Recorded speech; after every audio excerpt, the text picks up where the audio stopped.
Bonjour Cécile Delarue. Bonjour. Bienvenue sur TV5 Monde. Vous publiez No Access, chronique de Los Angeles. C'est aux éditions Plein Jour. Alors vous êtes journaliste. C'est votre deuxième livre après Blackout, les disparus de South Central. On peut dire que la Californie est en vous puisque vous y avez vécu pendant 9 ans. Oui. Ouais. Et d'ailleurs, vous répondez à la question dans le livre, quelle est la meilleure façon d'arriver à Hollywood? Bah oui, c'était un peu l'idée du livre et même du titre qui s'appelle No Access, qui peut sembler un petit peu étrange. No Access, en fait, c'est des panneaux qu'on voit quand on veut aller au panneau... au fameux panneau Hollywood. Ouais. Quand on essaie d'aller tout en haut de ces collines d'Hollywood qui sont un petit peu... Ce panneau, c'est un peu le seul truc touristique qui existe à Los Angeles. Ouais. Quand on essaie d'y aller, en fait, il y a des toutes petites routes pour y aller. C'est assez compliqué. Ouais. Et donc les voisins qui ont l'impression d'être complètement assaillis par les voitures et par les touristes, mettent des panneaux partout, no access to the Hollywood sign. Alors qu'en fait, c'est la bonne route. Alors qu'en fait, c'est le chemin. Ouais. Et voilà, et c'est l'idée, voilà, je suis passée devant ce panneau et je me suis dit, mais en fait, ça résume assez bien ma vie, 9 ans là-bas, à toujours essayer, et comme beaucoup de gens là-bas, d'y arriver à Hollywood. Et finalement, le chemin n'est pas le chemin, tout le monde essaie d'aller tout en haut, et on ne sait pas trop comment y aller. Voilà. Tous les chemins ne mènent pas à Hollywood, on pourrait dire. Alors, quand vous décidez de vivre aux États-Unis, pourquoi Los Angeles et pas New York? Parce que vous le dites, au départ, Los Angeles, vous détestiez.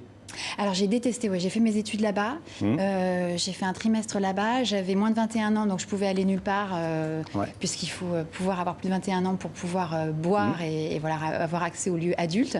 J'avais pas de voiture, j'avais pas d'argent, c'était cette espèce de ville immense, très difficile d'accès, je comprenais rien, je voyais pas trop l'intérêt en fait.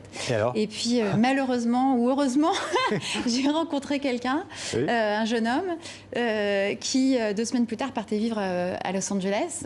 Je me suis dit, oui, c'est très bien, c'est une bonne pick-up line, comme on dit là-bas, bonne accroche pour draguer. Mais moi, LA, je déteste. Et puis, je l'ai rejoint en vacances. Et puis, finalement, je me suis mariée. Oui, on s'est mariés. Mais surtout, j'ai découvert...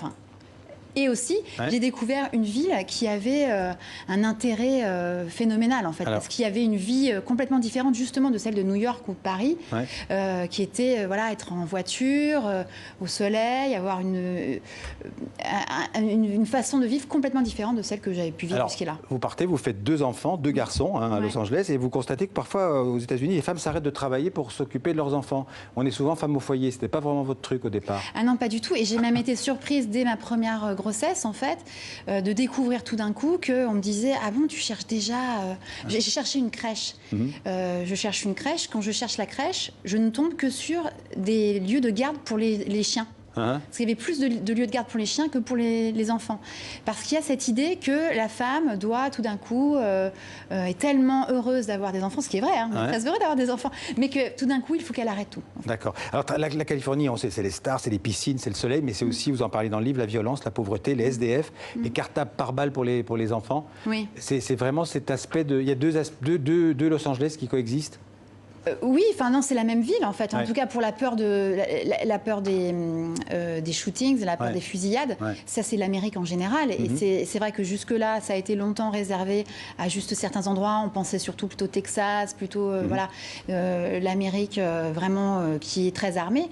Mais maintenant en fait, ça peut arriver n'importe où. Et c'est arrivé notamment dans la dernière année quand j'ai écrit le livre, où bah voilà, il y a une ville voisine où tout d'un coup, il y a des jeunes qui sont en train de boire des coups et qui sont ensemble, et il y a un tireur qui arrive et qui tue. Alors Donald Trump vous a accompagné au cours de ces dernières années, en tout cas américaines. Pourquoi la Californie est aussi viscéralement anti-Trump? Ça, c'est une bonne question. Il n'y a pas que la Californie, il y a l'Amérique des côtes, en fait. On a 2 côtes qui sont très... oui, pour faire court, sont très New York démocrates. New York et puis Californie, San Francisco et même plus haut.